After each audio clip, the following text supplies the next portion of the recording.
I cut the hose right before it goes into the hatch, and also in the back, and just left it. If nothing else, it will be a good conduit to run a wire through in the future. The hoses then run along the frame rail, right? You can see it here where it goes into the next compartment. This is the end of the raised rail. Here's where it got a little tricky, because I had to drill behind this compartment and run the hose to continue to run the hose along the frame rail. Here, as you can see, I took this access panel off, and what was in there was my black water tank. So I got in there with an endoscope and peeked around that corner. There's a 2-inch gap in between the raised rail in the back of this compartment, and I was able to run the hose through there, right? Then it came out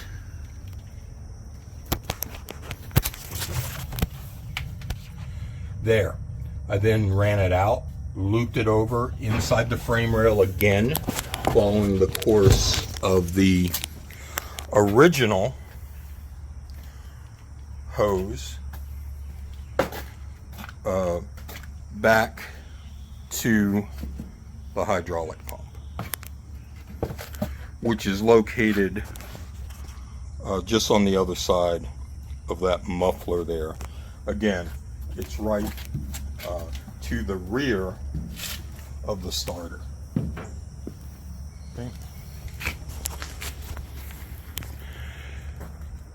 This is the reservoir in the back.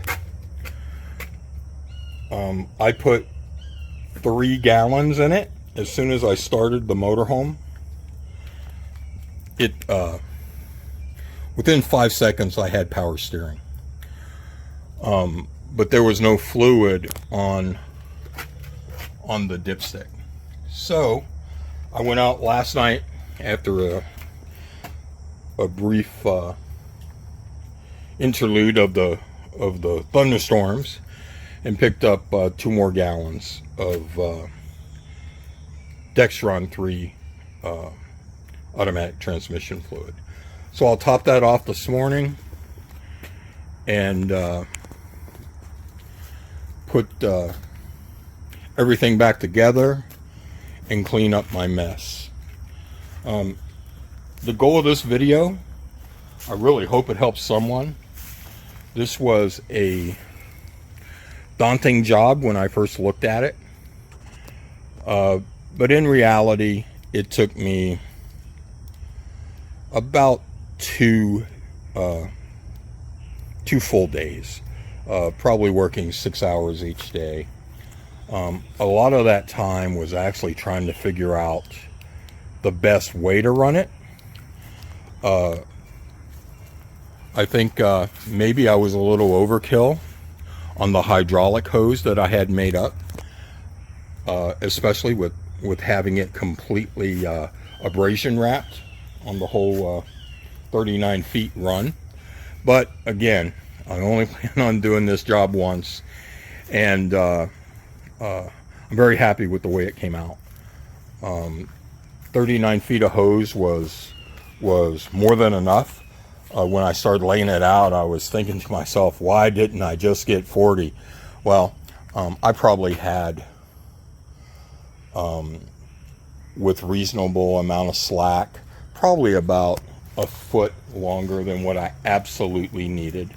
So that was great.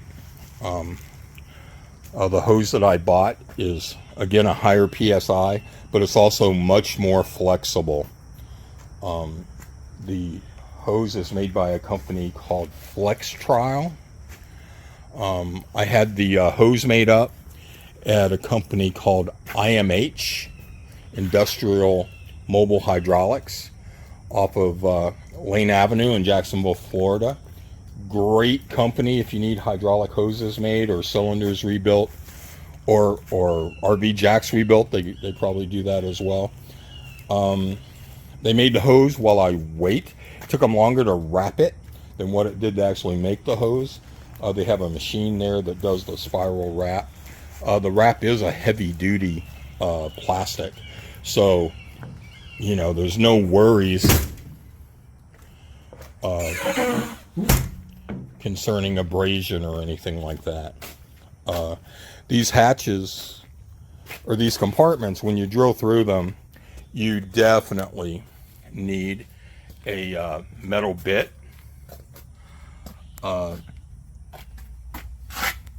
As there's probably 14 gauge